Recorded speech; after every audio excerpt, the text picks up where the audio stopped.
So here we have the Mini 5-door hatchback on a 17 plate. I'm going to start off by showing you inside the boot, and then we'll hop in and run through some controls from there. As you can see, we have plenty of boot space in this car, along with that 60/40 split folding rear seat, should you wish to increase the space even further. And this tray section will fold again and store behind those rear seats to give you maximum space. Okay, now that we're inside the car, we're going to start with the dials. On the left-hand side, we have the rev counter. We have the speedometer in the middle and the fuel gauge on that right-hand side. Also in the middle, you can see the total miles for this car, which are 26,231. The information displayed above that can be changed using a button on the end of the indicator stalk for various bits of trip computer information, including a digital readout for the speedometer, which you can leave displayed there should you wish to.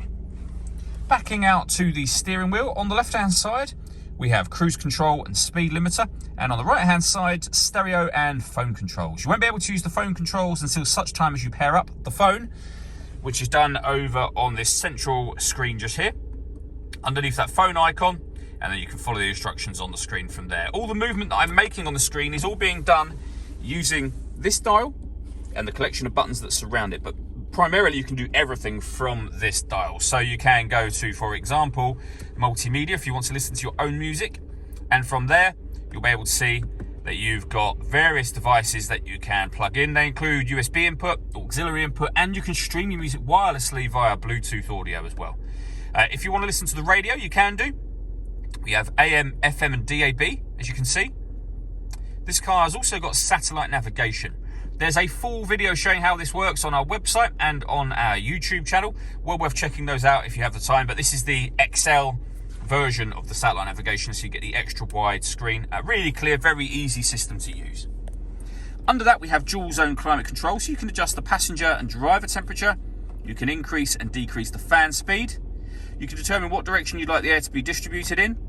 When you're happy with those settings, that button will turn your air conditioning on, and it will turn it off again, of course. Or hit auto. The car will now maintain those temperatures by taking control of the fan speed and the direction of the air for you.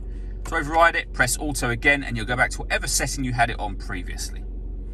Under that, we can turn off the traction control, start and stop the engine, and this one turns off the stop and start. This car is designed to cut out when it's stationary in traffic to save you fuel.